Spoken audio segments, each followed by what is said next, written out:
Le temple vivant de l'Esprit. En Chronique 28, verset 6. Il m'a dit, ton fils Salomon, c'est lui qui construira mes maisons et mes parvis. Car je l'ai choisi pour être mon fils, et moi, je serai son père. Dans l'ère du Nouveau Testament, tous les croyants sont appelés prêtres royaux. Ainsi, chacun de nous est invité à devenir semblable à Salomon, qui construisit le temple, semblable encore à l'enfant adopté par Dieu. Ce matin, posons la main sur notre cœur et interrogeons-nous. Sommes-nous réellement devenus le temple du Saint-Esprit? Sommes-nous devenus l'habitation vivante de Dieu?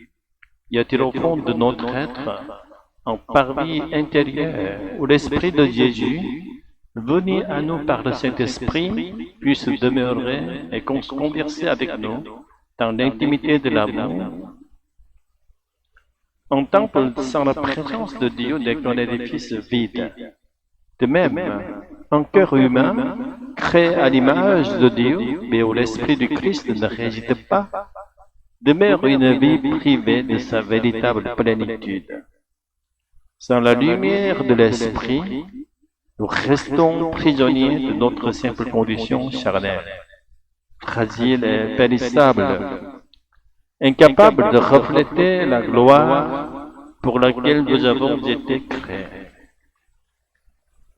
Le temple de Salomon fut construit de main humaine, mais le sanctuaire de l'Esprit dans notre cœur ne s'édifie que par le sang de Jésus et la présence vivifiante du Saint-Esprit.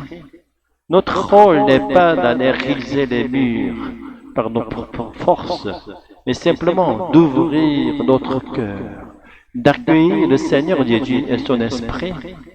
Pourtant, que souvent notre liberté, si précieuse et si fragile, devient un obstacle lorsque nous la refermons sur nous-mêmes.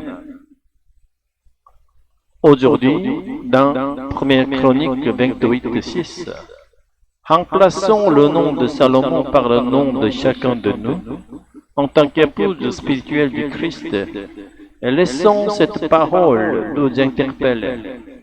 Je souhaite, au nom de Jésus, que vous et moi devenions vraiment enfants de Dieu et que nous goûtions à la vie éternelle, source intarissable de l'amour divin.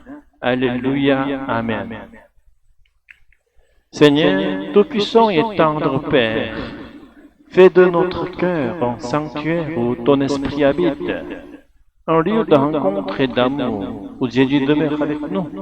Ne permets pas que nous restions des êtres vides, mais remplis-nous de ta présence vivifiante, que nous soyons vraiment tes enfants et que nous goûtions dès maintenant à la vie éternelle, dans la communion de ton amour. Au nom de Jésus-Christ, ton Fils bien-aimé. Amen.